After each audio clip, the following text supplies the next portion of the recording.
স্বাগত বন্ধুরা, এই ভিডিওটা আমরা বর্তমান দুনিয়ার একজন বিখ্যাত ডিজে মার্শমেলো সম্পর্কে জানব।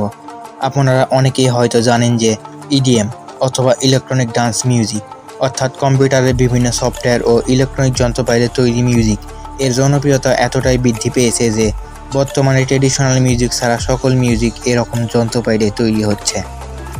আরও মজার ব্যাপার যে যাদের কাছে কম্পিউটার আছে এবং মিউজিকের প্রতি অদম্য আগ্রহ আছে তারা ঘরে বসেই মিউজিক ও গান তৈরি করতে পারছে এবং ইউটিউবে তাদের প্রতিভা জনসম্মুখে প্রকাশ করতে পারছে। এর ফলে বেডরুম থেকে বেরিয়ে আসছে জনপ্রিয় সব মিউজিশিয়ান। এদের মধ্যে আছে মার্শমেলো, মার্টিন গ্যারিক্স এর মতো জনপ্রিয় সব মিউজিশিয়ান যারা কোনো প্রফেশনাল ট্রেনিং ছাড়াই বিভিন্ন মিউজিক সফটওয়্যার ব্যবহার করে গান তৈরি করে দুনিয়াকে তাক লাগিয়ে দিচ্ছে। এদের মধ্যে অন্যতম ডিজে মার্শমেলো। তার সম্পদের পরিমাণ প্রায় 50 থেকে 60 মিলিয়ন ইউএস ডলার, যা বাংলা টাকায় দাঁড়ায় আনুমানিক 600 থেকে 720 কোটি টাকা। তিনি 2015 সালে যাত্রা শুরু করেছিলেন, এমনকি 2017 সাল পর্যন্ত তার পরিচয় কেউ জানতে পারেননি, কেননা একবার এক একজনকে মার্শমেলো হিসেবে সাজিয়ে জনসম্মুখে আনা হচ্ছিল। এমনকি এখন পর্যন্ত তিনি তার ফেস রিভিল করেননি। তবে 2017 সালে ফোর্বস ম্যাগাজিন থেকে জানা যায় যে এই মাস্কের পেছনে যেই ব্যক্তি আছে তার নাম ক্রিস্টোফার কমস্টক এবং তার জন্ম 19 মে 1992 সালে আমেরিকার ফিলাডেলভিয়াতে হয়েছিল। সেই হিসেবে তার বর্তমান বয়স 33 বছর এবং তার উচ্চতা হলো 5 ফুট 11 ইঞ্চি। কিন্তু তার পরিবার সম্পর্কে সেরকম কোনো তথ্য ইন্টারনেটে নেই, কারণ যেরকম বলেছিলাম তিনি তার ব্যক্তি জীবন সম্পর্কে গোপন রাখতেই পছন্দ করেন। তবে এতটুকু জানা গেছে যে তার পরিবারের সঙ্গে মিউজিক বা হলিউডের কোনো সম্পর্ক ছিল না।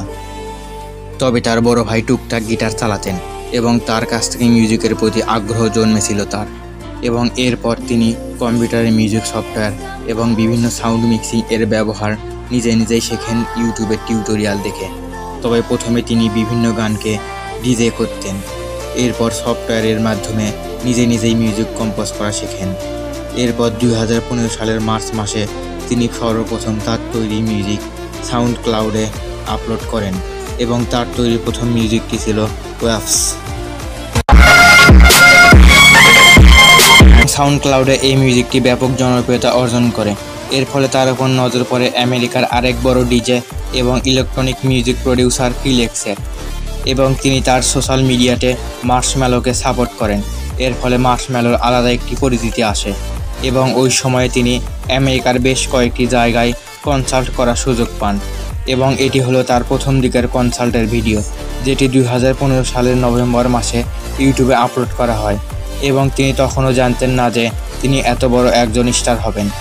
তো যাই হোক, আমেরিকার বেশ কয়েকটি জায়গায় এরকম কনসাল্ট করার ফলে তিনি বেশ জনপ্রিয়তা অর্জন করেন এবং তার বালতির মতো মাথার জন্য সবার আগ্রহের কেন্দ্রবিন্দু হয়ে ওঠে, কারণ সবাই জানতে চাচ্ছিল যে এই মাস্কের পেছনে কে আছে। এরপর 2016 সালের জানুয়ারিতে তিনি জয় টাইম নামে একটি অ্যালবাম রিলিজ দেন এবং এটি ইলেকট্রনিক মিউজিকের টপ চার্টের 5 নম্বরে গিয়েছিল, এবং এই অ্যালবামটির জনপ্রিয় কয়েকটি মিউজিক হলো সামার,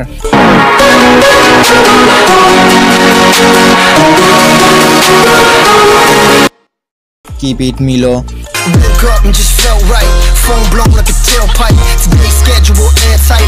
নোমি।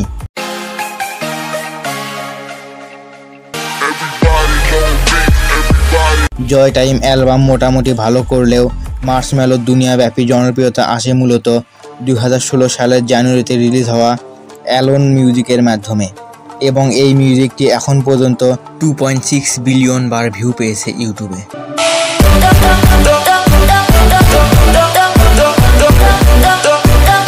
আর এই মিউজিকটি হিট হওয়ার পর তার পরিচয় পুরো দুনিয়াতে ছড়িয়ে পড়ে।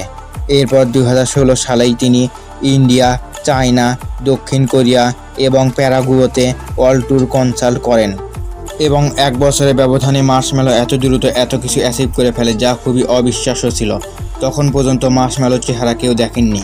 তবে ওই সময় মার্শমেলো সাজিয়ে অনেককে আনা হতো, তবে তারা কেউই মার্শমেলো ছিল না। তবে 2017 সালে মার্শমেলোকে সেটা ধরা পড়ে তার কিছু বোকামির জন্য।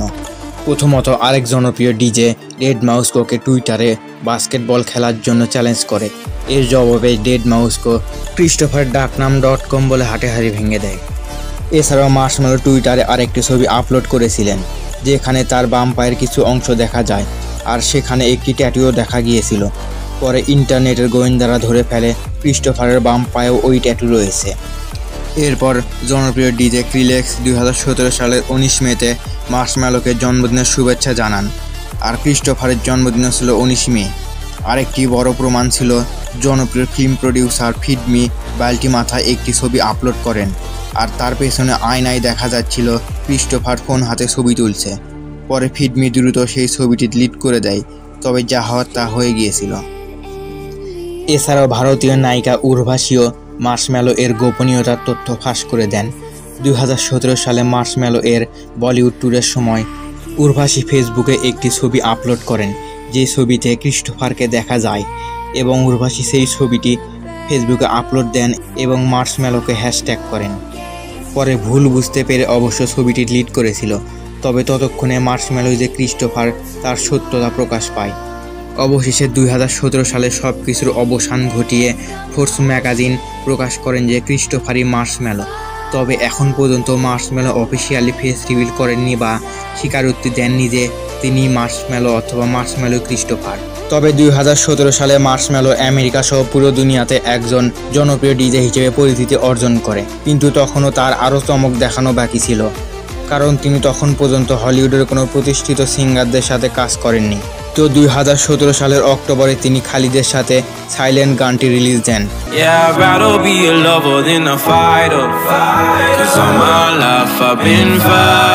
সেটি তেমন হিট হয়নি। এর এক মাস পর নভেম্বর মাসে আসে জনপ্রিয় গায়িকা সেলিনা গোমেজের সাথে উলফ গানটি, এবং এই গানটি ব্যাপকভাবে জনপ্রিয়তা অর্জন করে।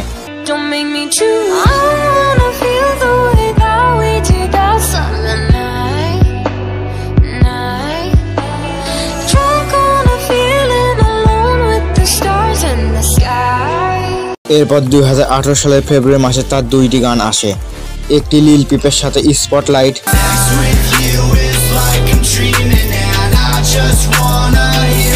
এবং আরেকটি ব্রিটিশ পপ গায়িকা অ্যানি ম্যারির সাথে ফ্রেন্ড গানটি।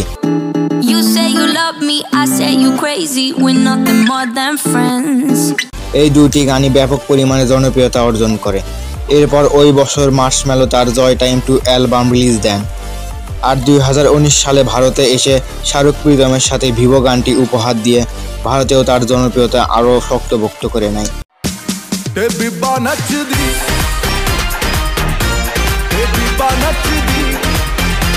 আর এভাবে যেই ছেলে আমেরিকার ফিলাডেলফিয়াতে নিজের ঘরে বসে গান ডিজে করত এবং বিভিন্ন ইলেকট্রনিক মিউজিক তৈরি করত, সেই ছেলে পুরো দুনিয়ার one of the most iconic DJ হিসেবে পরিচিতি লাভ করে।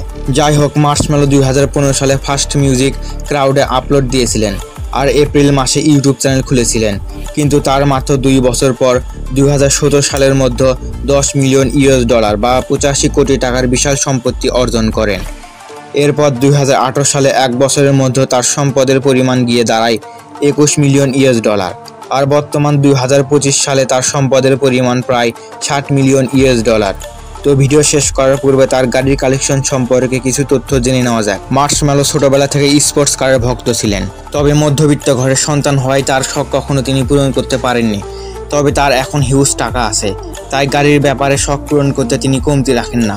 তাই তার কালেকশনে রয়েছে সাদা রঙের ল্যাম্বরগিনি অ্যাভেন্টাডোর, রয়েছে ল্যাম্বরগিনি অ্যাভেন্টাডোর রোডস্টার, রয়েছে সাদা রঙের BMW i8, রয়েছে সাদা রঙের কাস্টমাইজ মার্সিডিজ AMG G63, এছাড়াও রয়েছে ফোর্থ হ্যানেসি ভেলোসি র্যাপিডো ট্রাক, রয়েছে মার্সিডিজ মেব্যাক S500 যেটা সম্পূর্ণ বুলেট প্রুফ গাড়ি, রয়েছে ম্যাকলারেন 70S, এছাড়াও আরও অনেক গাড়ি রয়েছে। এই ছিল মার্শম্যালো সম্পর্কিত তথ্য।